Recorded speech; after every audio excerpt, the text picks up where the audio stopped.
ॐ कर्पण्यदोषोपगतस्वभावगमृच्छामि तं धर्मस्मूढयेदः यश्रेयस्यानिश्चितं ब्रूहि तन्मे शिष्यस्तेऽहं शाजिमां तां प्रपन्नम् ॐ नमो भगवते वासुदेवाय नमो भगवते वासुदेवाय ओम श्री कृष्णाय परब्रह्मणे नमः। सभी सज्जनों को भगवान का नाम से और मोहन जी का नाम से प्रणाम। आज होली का त्योहार मनाया जा रहा है, इसलिए सभी को होली मुबारकबाद करते हुए हमें आज का गीता का पाठ शुरू करेंगे। गीता दूसरा अध्याय में सिद्ध प्रत्यय लक्षण के बारे में हमने विचार करते हुए 61 श्लोक तक 61 श्लोक तक विचार किया था। उसमें हमारा इंद्रियों को कैसे नियंत्रित करना है, उसको भगवान का अनुज्ञा का बिना हमें हो ही नहीं सकता, क्योंकि ऋषिकेश भगवान का नाम से पुकारा जाता तो इंद्रियों का अधीशन भगवान है। इसलिए भगवान को एकाग्र मन से ध्यान करना है या उपासना करना है। भगवान का अनुज्ञा का अनुसार ही हमारा इंद्रियों का नियंत्रण हम कर सकेगा। इसलिए इंद्रियों का ईशन माना जाने वाला भगवान को अपना मन से ध्यान करना है। उसी के साथ अगर अब उसी में इंद्रियों को स्वाधीन में हम कर किया गया तो हम स्थित प्रज्ञ हो सकता है, हम ब्रह्मनिष्ठ बन सकता है, योगारूढ़ बोल सकता है। अगर इंद्रियों हमारा वश में नहीं है, पंचेंद्रिय और मन को जब तक नियंत्रण नहीं होता है, हमारा बुद्धि को स्टेबिलिटी नहीं मिलेगा। इसलिए नित्य नैमित्य कर्म का अनुसार योग साधना के साथ जप तप आदि जो भी हम साधना करते हैं, उसी का द्वारा ही भगवान का अनुग्रह से हमारा पंचेंद्रियों को नियंत्रण करके मन को एकाग्रत बनने से ही हमारा बुद्धि को स्टेबिलिटी सीधा प्रज्ञ बन सकता है। अगर वो नहीं कर पाया है, वो निरंतर अभ्यास में कर सकता है, हो सकता है। अगर वो नहीं कर सकता है, जिसको इंद्रियों को हमारा वश में नहीं करने वाले को क्या हाल होगा करके भगवान आगे 2 श्लोक में बता रहा है।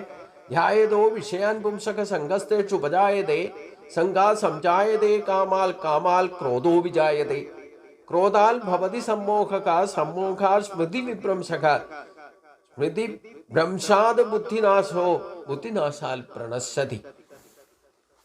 अर्थात जो विषयों का पीछे चिंतित है, उनको विषयों का ऊपर प्रीति हो सकता है और आसक्ति आ सकता है। उसी आसक्ति का वजह से उससे काम जन्म हो जाएगा, मतलब आग्रह प्रकट होगा।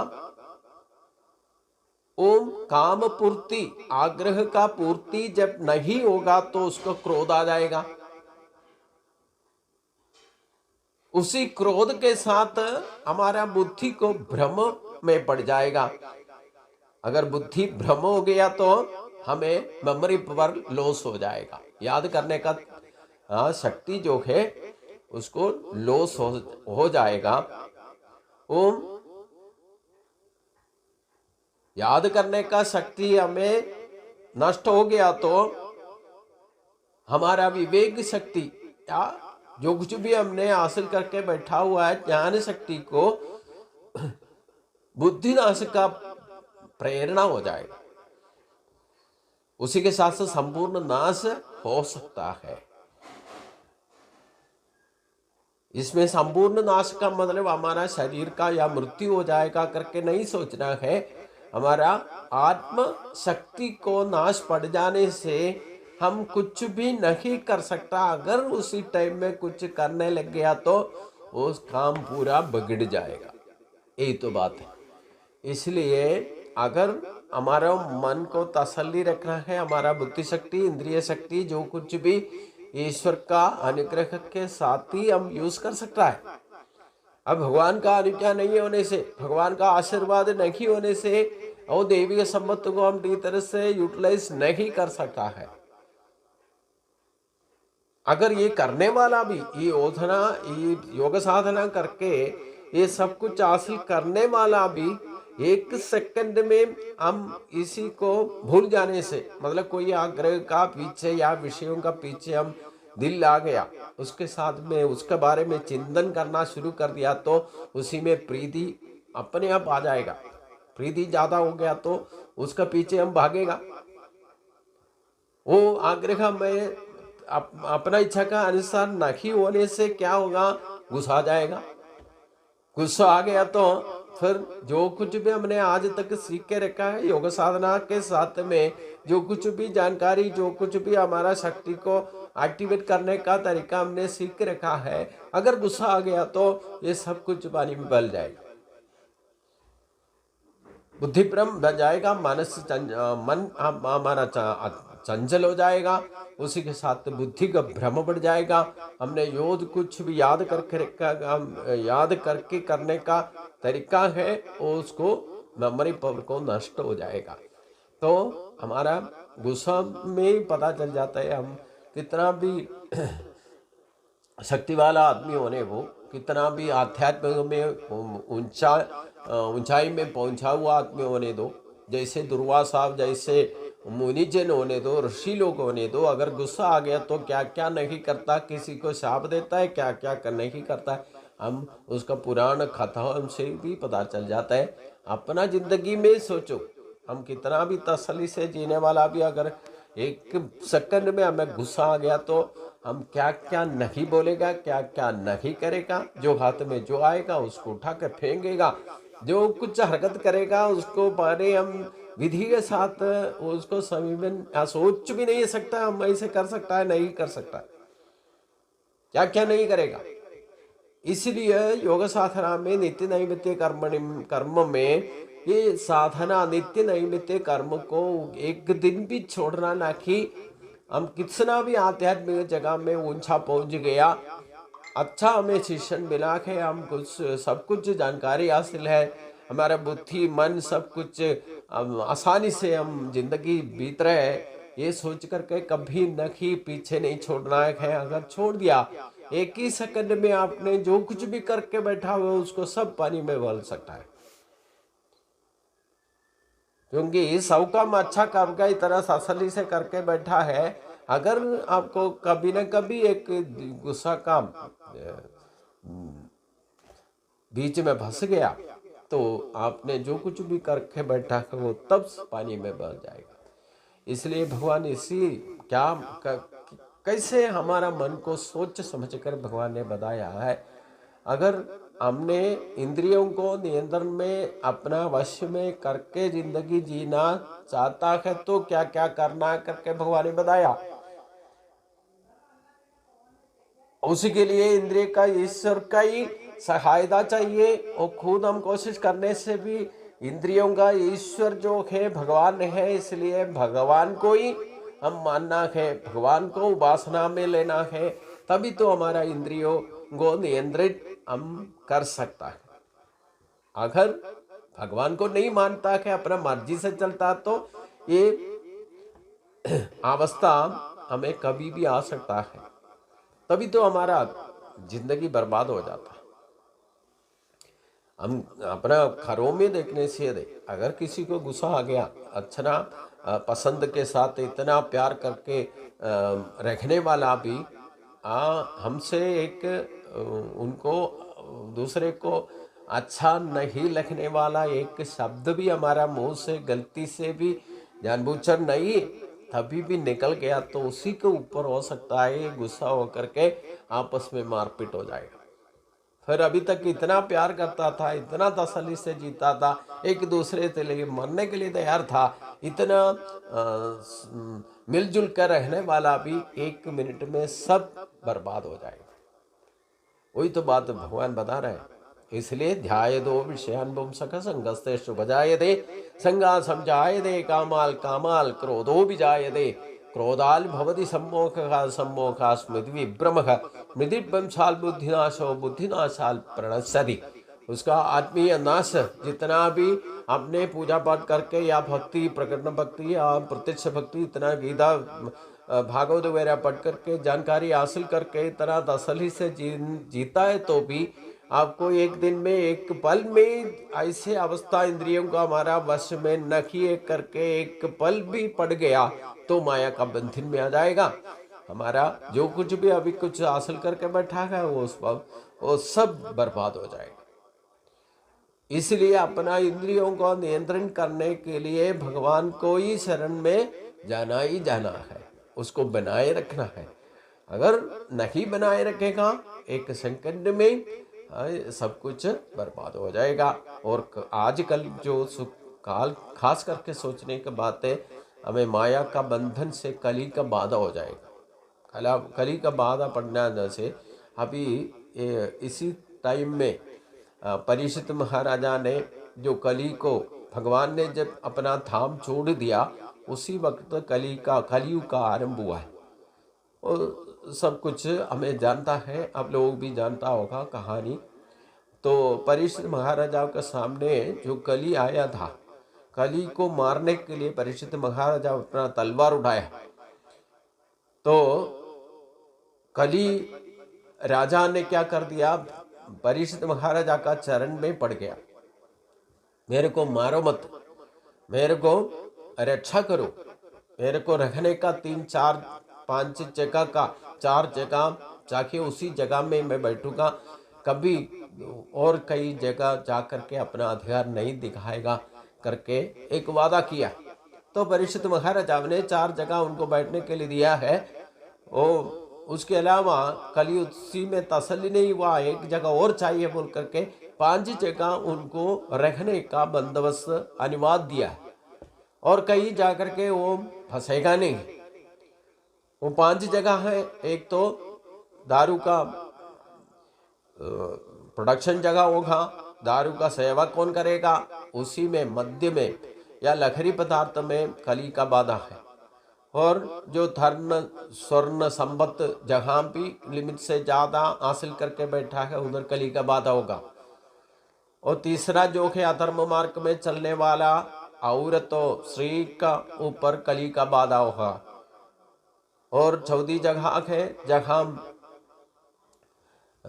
गैम्बलिंग चलता है, जैसे लॉटरी या पगड़ा, जो कुछ भी चूद बोलने से वो पांडवों का बर्बाद होने का एक ही खेल था। राजाओं के बीच में क्षत्रियों के बीच में होने वाला जो पगड़ का जो चतुरंग खेलना, उसी में भी कली का बाधा है। और दूसरा 5वां जगह है जहाँ हिंसा होता है उधर कली का बाधा है। ये 5 ही जगह कली को बैठने के लिए दिया है। उसके बाद में भी एक बार ये कली का बाधा का वजह से भक्ति और विज्ञान का नाश नष्ट हो गया। तो उसी टाइम में एक बार नारद को भक्ति ने पूछा था, भागवत शुरू होने में महात्म्य में भक्ति और विज्ञान ज्ञान वैराग्य के बारे में बताता है। तो भक्ति ने नारद के से एक बार पूछा था, इतना नाश करने वाला ये कली को कभी छोड़ना ही नहीं था, ये कली को वध कर देना चाहिए था, फिर क्यों परीक्षित महाराजा ने उनको छोड़ दिया? उसमें क्या गुण प्रगड़ा, कली का गुण क्या है? इसको एक तो गुण था राजा का चरण में गया, जो भी राजा का सामने चरण में चले जाता है, अभय प्राप्त करने का कोशिश करता है, रक्षा मांगता है, तो उनको कभी वध नहीं करना चाहिए। ये क्षत्रिय धर्म का रक्षा का व्यवस्थित है, तो उनको मारा नहीं है। और नारद ने बताया कली को छोड़ने का एक ही गुण है, कली में एक खास गुण है। वो गुण का वजह से परीक्षित महाराजा ने उनको वध नहीं करना चाहा। ये गुण क्या है, ये तो हम सोचने का बात है। हम भक्ति, प्रकरण भक्ति या प्रत्यक्ष भक्ति में मंदिरों में जाता है, सत्संग में जाते हैं, जो कुछ भी जप तप आदि करता है, जो कुछ भी करता है, तो कली का गुण का वजह से परीक्षित महाराजा ने कली को ये 5 जगह बैठने को दिया है और उधर से और कहीं जाकर के उनका अधिकार नहीं जमाने का अधिकार भी नहीं दिया है। इसका गुण क्या है? कली का एक ही गुण है, कलियुग में जहां भी जो भी भक्त है नाम संकीर्तन करता है, उसका 10 कदम भी आगे पीछे कली को नहीं बैठ सकता, उधर प्रवेश नहीं कर सकता। इसलिए कलियुग में ये सब कुछ हमारा ये भगवान का उपासना के लिए एक सिंपल मार्ग भगवान ने बताया है। नाम संकीर्तन यस्य सर्वभाव प्रणाशन नमामि। यही नाम संकीर्तन से भगवान का प्रीति, हमारा इंद्रियों का नियंत्रण आसानी से कलियुग में हो सकता है। लेकिन वो नित्य नैमित्य कर्म में हम नाम संकीर्तन करना ही चाहिए। वो जो करने वाला है ऐसे अवस्था में कभी नहीं गिरेगा। मतलब अगर भक्ति का प्रभाव में आपको आसानी से भगवान का प्रीति हासिल करना है तो कलियुग में हरे नाम हरे कृष्ण का नाम मंत्र को कलियुग मंत्र बोलते हैं, उसी को कम से कम 108 डेली जपन करने से एक ही टाइम भी 24 आवर्स में एक टाइम कम से कम 15-20 मिनट बैठ करके ये नाम संकीर्तन अपना कान में सुनने लायक जब करना चाहिए। वो ऐसे करने वालों को कभी कली का बाधा नहीं होगा। भगवान ने जो अपना इंद्रियों का नियंत्रण नहीं होने से क्या क्या होगा करके बताया, हमारा सर्वनाश होने का कारण जो बनेगा वो कभी कतई नहीं होगा। अगर नाम संकीर्तन में नित्य नैमित्तिक कर्म में जो भी जब करता है उसका इंद्रियों का नियंत्रण, जो कुछ भी हमारा ईश्वर शक्ति, हमारा दैविक संपत्ति हमने हासिल किया हुआ है, जन्म से हमारे पास है, उसको ठीक तरह से यूज करके आप ऑटोमेटिक स्थिर प्रज्ञ बन ही जाएगा, उसमें कोई शक नहीं। लेकिन उसके लिए हमने तो कुछ ना कुछ करना है ना। भगवान सब कुछ हमें देगा बोल करके हम चुपचाप बैठने से क्या होगा? हमारा ड्यूटी हम पूरा करना ही है, तभी तो भगवान का अनुग्रह मिलेगा। तो इंद्रियों को वश करके, अपना वश में करके नियंत्रित में हम 24 आवर्स में कम से कम 20 मिनट भगवान का उपासना करना ही करना है। वो तन से भी मन से भी लगा कर समर्पण रूप से करना है। अगर ये अभ्यास, ये परिशीलन हम डेली नहीं करेगा तो अपना शरीर भी संरक्षण करना मुश्किल पड़ जाएगा। इसी को सर्वनाश बोलते हैं। अब हम जितना दिन जीता है आसानी से जीना है और शरीर छोड़ते वक्त आसानी से मरना भी, उसके लिए भगवान का आना जरूरी है। इसलिए जो इंद्रियों को अपना वश में करने के लिए क्या तरीका है, कैसे करना है, भगवान ने पूर्ण रूप से हमें समझाया है। उसके लिए भगवान को आश्रित होना ही है। अगर ये अभ्यास में हम ठीक तरह से नहीं कर पाया तो उसका अनंतर फल क्या है ये भी भगवान ने हमें बताया। नेगेटिव बताया, पॉजिटिव बताया। क्या करना क्या नहीं करना हमारे ऊपर ही है, निर्भर है। और भगवान आगे ही बताता है, राग द्वेष व्यक्त सुविषयान इंद्रिय आत्मा वैश्वर विधेय आत्मा प्रसाद अधिगच्छति। अगर भगवान का कृपा से हम ऐसे नाम संकीर्तन कर से भी भगवान का प्रीति अपने हासिल कर दिया तो मतलब अपना मन को अपना वश में कर दिया तो हम विकार विचारों से परे हो जाएगा। ये राग द्वेष आदि विकार विचार जो भी हमसे प्रकट होने वाला वो हमारा स्वाधीन में हो जाएगा। वो अपना इंद्रियों को ठीक तरह से यूज करके हम अनुभव करने वाला सारा विषय को ठीक तरह से अनुभव भी कर सकता है। इसमें कभी कभी भगवान ने वो नहीं करना, ये नहीं करना, वो नहीं लेना, ये तो वो तुम्हारे वृद्ध तो निर्बंध बुद्धि में आज जबरदस्त से हमने वृद्ध का अनुष्ठान वगैरह भी भगवान ने नहीं बताया। भगवान ने जो कुछ हमारा जीने का तौर पर जो कुछ भी इस सृष्टि में बनाया गया है वो हम लोगों को ठीक तरह से उसका अनुभूति लेकर के अनुभव करने के लिए सृष्टि किया है। इसलिए हम आध्यात्मिक मार्ग में आना है सोच करके वो नहीं करना, ये नहीं करना, वो नहीं लेना, ये नहीं लेना, वो खाना नहीं, ये खाना नहीं, ऐसे हम नेगेटिव का प्रयोग करते रहता है। ये कोई जरूरत नहीं है। हम जिंदगी में आसानी से जीना है। जो कुछ भी भगवान ने हमें दिया है वो ठीक तरह से अनुभूति करो, अनुभव ले लो, लेकिन वो भी ठीक तरह से हमने करना है। अनुभव में अनुभूति लेकर के आनंदमय आसानी से जिंदगी जीना तो भगवान को ही अनुग्रह हमें चाहिए। उसी के लिए हम मन को और इंद्रियों को अपने नियंत्रण में लाना है। तभी तो हमारा ये राग द्वेष आदि विकार विचार को हमारा नियंत्रण में हो जाएगा। कभी हम अननेसेसरी किसी के साथ में गुस्सा नहीं होगा, ऐसे अवस्था में कभी पैदा नहीं होगा। हम ठीक तरह से जिंदगी जी सकता है। और इंद्रियों का विषयों का बारे में भी भगवान बताया, जो कुछ भी आपने हासिल करके ठीक तरह से उसको यूज करो, अनुभव करो, तभी तो हमें शांति मिलेगा ना। हमारा इच्छा अनुसार हमने जो कुछ भी चाहता है उसी हिसाब से हमने मिलना चाहिए। उसको ठीक तरह से तसल्ली से उसको यूज करके उसको शांति स्वरूप जीना, हम आनंद रूप से जीना चाहिए। तभी तो तभी चाहता ही है हम भगवान का पीछे भागने का या मंदिरों में सत्संगों में जाने का मतलब क्या है? हमें शांति समाधान चाहिए। वो चाहिए तो क्या क्या करना है, क्यों हमें शांति नहीं मिलता है। हम शांति ढूंढ करके भागते रहने से हमें कभी शांति नहीं मिलेगा, अशांत हो जाएगा। हम सुख ढूंढ करके भागते रहने से हमें सुख नहीं मिलेगा, असुखों को मिलेगा। इसलिए हमें आसानी से जीने के लिए, आसानी से मरने के लिए भगवान ने गीता में जो कुछ बताया है उसी को हासिल करने का कोशिश करो। हमें और किसी का प्रसाद नहीं चाहिए, भगवान का प्रसाद चाहिए। इसलिए भगवान बोलता है, प्रसादे सर्व दुखानां हानिरस्योपजायते प्रसन्न चेत सुख्या बुद्धि परिवर्तिष्ठते। जो भगवान का प्रसाद मिल गया उनको कभी दुखी होने का जरूरत नहीं है, वो दुख नाशक बन जाएगा। वो प्रसन्न चित्त से पूरा जिंदगी को आसानी से बीत सकता है।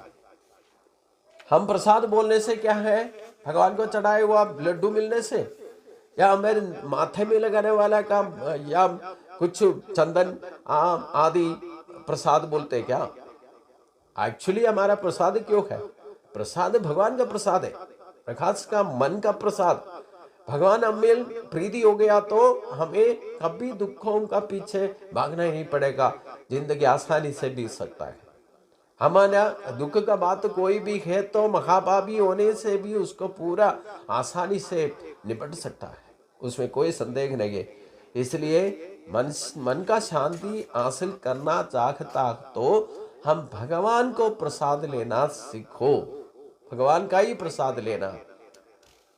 ओम हमें अपना बर्तन में मिलने वाला प्रसाद लड्डू जैसे या चंदन कुंकुम आदि प्रसाद नहीं है, भगवान का मन का प्रसाद हमें मिल गया तो हम पूरा दुखों से परे हो जाएगा। हमें को भी आसानी से शांति स्वरूप समाधान से हम जिंदगी बीत सकता है। वो तन से मन से भी हम आसानी से जिंदगी को सफल बना सकता है, जन्म साफल्य हो सकता है। क्योंकि जो शांत मन होगा उसी का बुद्धि निश्चल हो जाएगा। जो मन का शांति, हम एक समुद्र का किनारे जाके बैठो, ये किनारे किनारे ये समुद्र का लहर आते रहता है। हम समुद्र का अंदर अंदर चल के जाकर देखो, बहुत शांत सुंदर है, कभी उधर ऐसे तटर पटर नहीं है। वैसे ही हमारा मन भी जब शांत बन जाएगा तभी तो हमारा बुद्धि को स्टेबिलिटी मिलेगा। उसी के लिए भगवान का प्रीति का संवाद करो, प्रीति का हासिल करना सीखो। इसी का आगे भगवान क्या बताता है हम आगे का दिन सोचेंगे। सभी को नमस्कार।